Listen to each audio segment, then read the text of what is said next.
The use of so-called forever chemicals is being banned by the European Union in consumer products. But the presence of these non-biodegradable substances in ecosystems is far-reaching and even includes our drinking water. So, how effective will a ban be? What are the dangers of these chemicals to our health?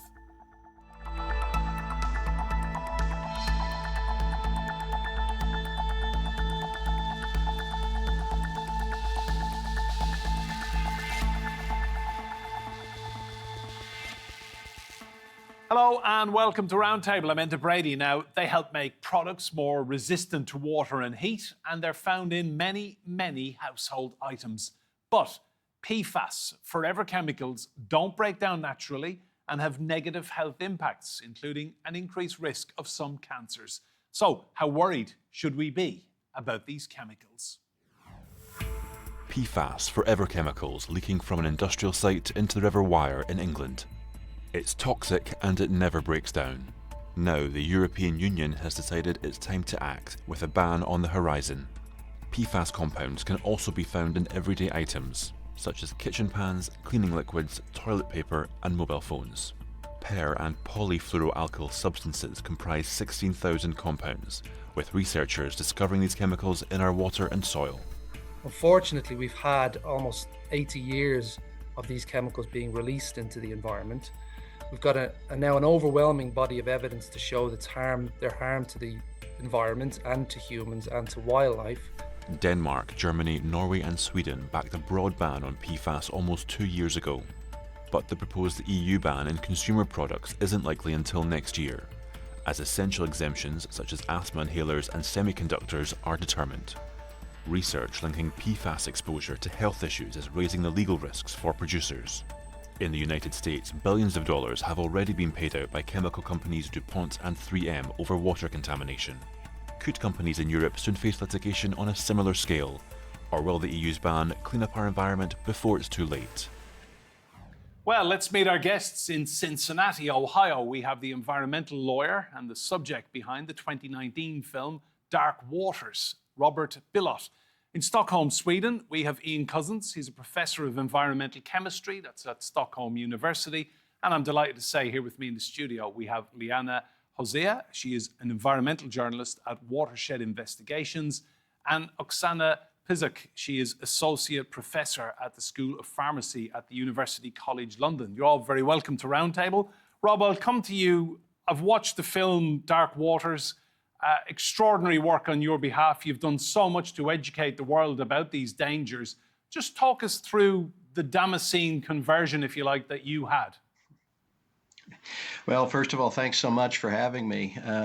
It's what we're going to be talking about today is really a global, worldwide public health threat and threat to the environment, and something I've been working on for several decades.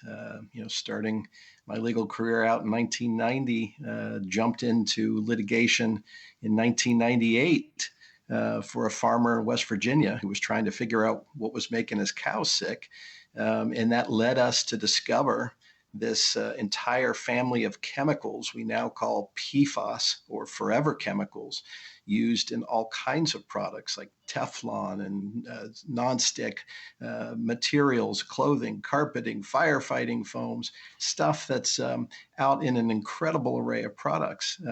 That led us to about 20 years of litigation in the US, uncovering what the companies who created these chemicals and used them knew about the threat that they presented to human health and the environment, but actively covered up for decades. And so we were finally able to bring that information out to the rest of the world.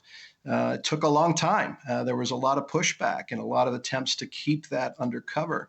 But we're able to eventually bring that story out through things like the film Dark Waters, or The Devil We Know, or the book Exposure, finally getting that story out, including, even coming to England 5 years ago. Mark Ruffalo and I, when the release of the film Dark Waters occurred, came to England. We came to Europe to try to help provide information to folks to let them know that the chemicals we were dealing with in the United States were likely in drinking water all over the planet, and were likely getting into the blood of people all over the planet. A truly global environmental problem that was going completely unrecognized. So for many years, been trying to do what I can to help get that information out so that people can respond to it. Ian, I was a bit staggered when I read into this at my own lack of knowledge. As a working journalist, this is not a story that we see in the media often enough. Is there a real need for global education on what these chemicals are and what they are doing to us? Well, I think these days they're in the media quite a lot, actually. I mean, even last week, I think there were, well, literally hundreds of articles around the media about PFAS, especially in Europe. So I think, compared to how it was when I first started in 2000, not as long as Rob, but, quite a long time I've been working on these chemicals. There was hardly any knowledge back then.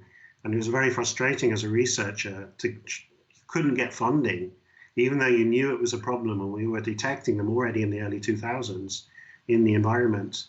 There was a lack of awareness from policymakers and around the world. And so it took quite a long time for us to get funding and raise the awareness on these chemicals. I think we're in a much better place today than we were a decade or 2 decades ago when we really had very, very little awareness. So I'm encouraged that people like some of our panelists are writing articles on a regular basis about PFAS. So I think we can do more.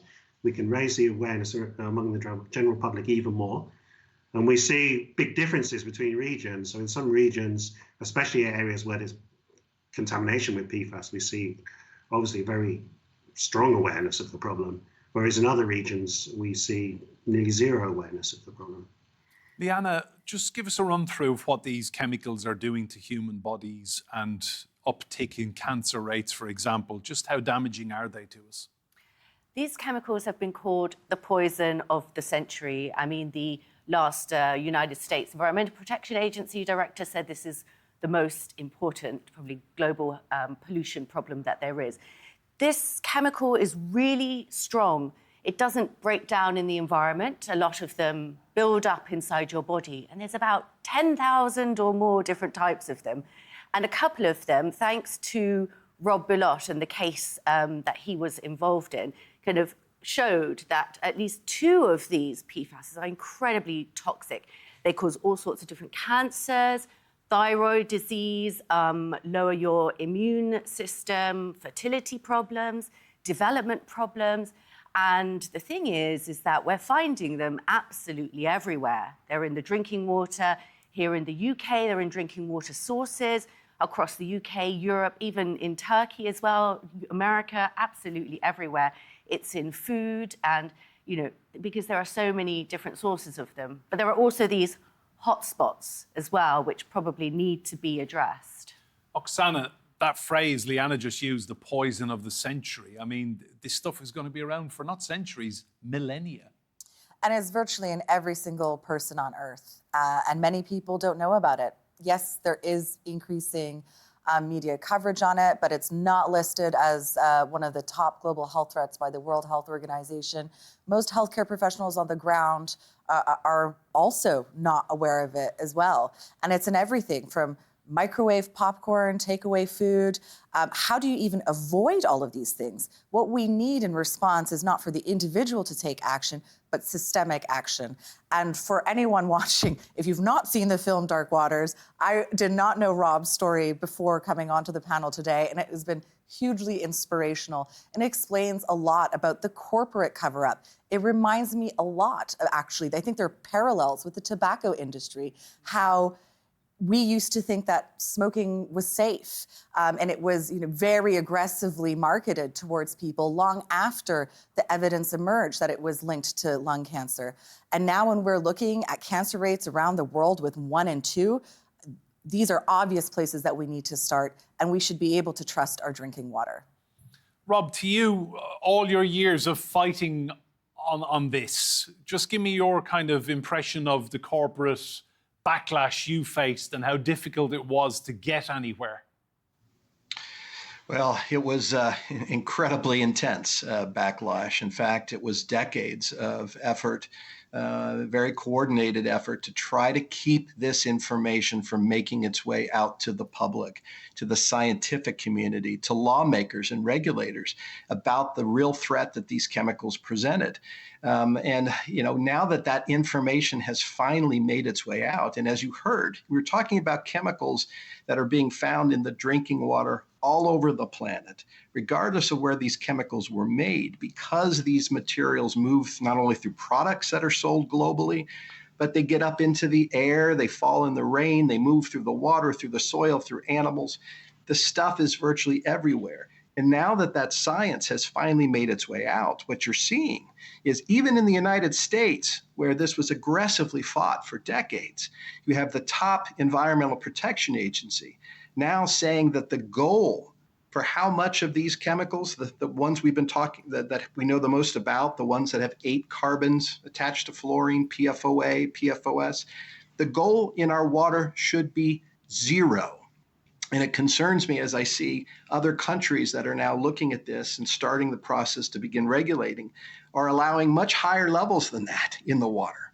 In the US, the limit is actually 4 parts per trillion, essentially about as low as you can detect, with again a goal of 0, because the two that we've been talking about, PFOA and PFOS, are now considered carcinogens. Ian, you're at the university in Sweden. Give us your impression as to who is doing well on this. I mean, is Europe behind the United States on this? In terms of drinking water limits, the whole of Europe, the European Union has a much higher limit of 100 parts per trillion, which is much higher than the limits that Rob just mentioned. But individual countries in Europe have quite strict limits. So I'm thankful in Sweden that we have a limit which is quite close to the US limit of about 4 parts per trillion. It's 4 parts per trillion for the sum of 4 PFAS. And in Denmark, they also have quite a strict limit of 2 parts per trillion for the sum of 4 PFAS. But in the UK, it's also 100 parts per trillion. So you see different countries having different levels for their regulations, which is not good. I think all countries should be thinking about having a more strict limit, similar to the US and Denmark and Sweden, of low parts per trillion. Even if you did that, however, you will still get a lot of exposure from food, protein-rich foods like fish, meat, and eggs. So you cannot avoid exposure entirely. Even if you clean up the water down to 0, you will not eliminate your exposure, and you cannot clean up your food. So that is obviously quite concerning. Thanks, Ian. Leana, I read an article last week in one of the runners magazines that we're all wearing these smartwatches for fitness, and ironically, many of these contain these forever chemicals. So they're everywhere. Yes, and you can actually, PFAS can go through skin contact, I would have thought, some PFASs. Yes, we found it in sewage sludge, which is spread on fields. That's why it's in food, in water, for example. This is why the European Union proposed to ban for non-essential uses all PFAS. And there has been a huge lobbying effort by industry, which is what our Forever Pollution project of journalists have been investigating. And it's straight out of the tobacco lobbying playbook. You've got industry putting forward their own research, funding research as if it was independent science.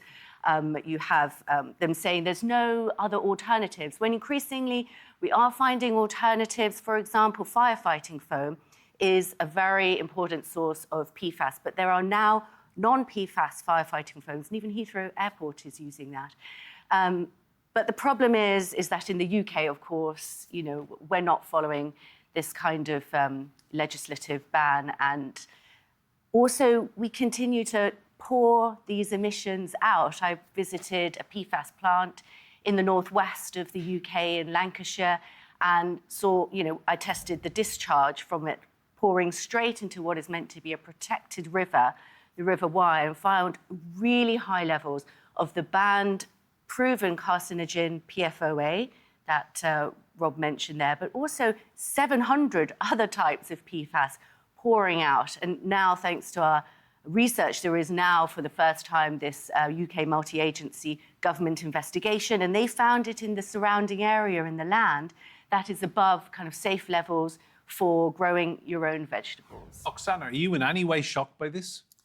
I'm not shocked in one sense because we have seen it played out before, but I'm shocked at the slow pace at which governments are reacting.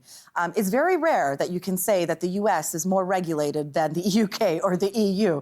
And the fact that they are ahead of us in terms of safe drinking water is really talking about complacency. Here in the UK, since Brexit, essentially, because we have to replicate all of the environmental data, it means that we're prolonging everything. And even though there have been steps to try and match the European level in terms of 100 parts per trillion, but it is still, we don't have the legislative teeth to do much about it. So we really need to see that next step. And it's really going to take a lot of public pressure to do that. So we need public awareness to force our governments to protect our own health, because virtually everyone is affected. Rob, to you, has your career suffered off the back of fighting these people? I mean, they must have gone for you with both barrels. It was a long process, and it took a long time, and it was not an easy process, I should say, for decades, fighting on these issues, and not with a lot of support for a long time, from outside of our law firm. So it was a difficult process, and it continues.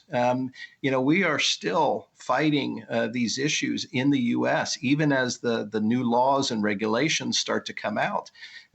We are still dealing with litigation. We are representing hundreds of cities and water suppliers all across the country who now are facing the problem of having these chemicals in the water and needing to remove them. That's incredibly expensive. And the taxpayers, basically the victims here, all of us who were poisoned, shouldn't be having to pay those costs. So litigation is moving forward against the companies who created these chemicals, these same companies that have been fighting and trying to keep this information from coming out. They're now fighting in court still, to try to avoid the costs that are now being pushed onto society from having these chemicals in our water, in our soil. So, we are still fighting through the courts here in the U.S. We've gotten some of the biggest settlements in U.S. history recently, billions of dollars to go toward cleaning up drinking water. But we have a long way to go, and we're still litigating those issues in the U.S. And I suspect as as people become aware across the planet, that they're dealing with the same thing in their water, in their blood, in their food, in their products, that this is likely to continue.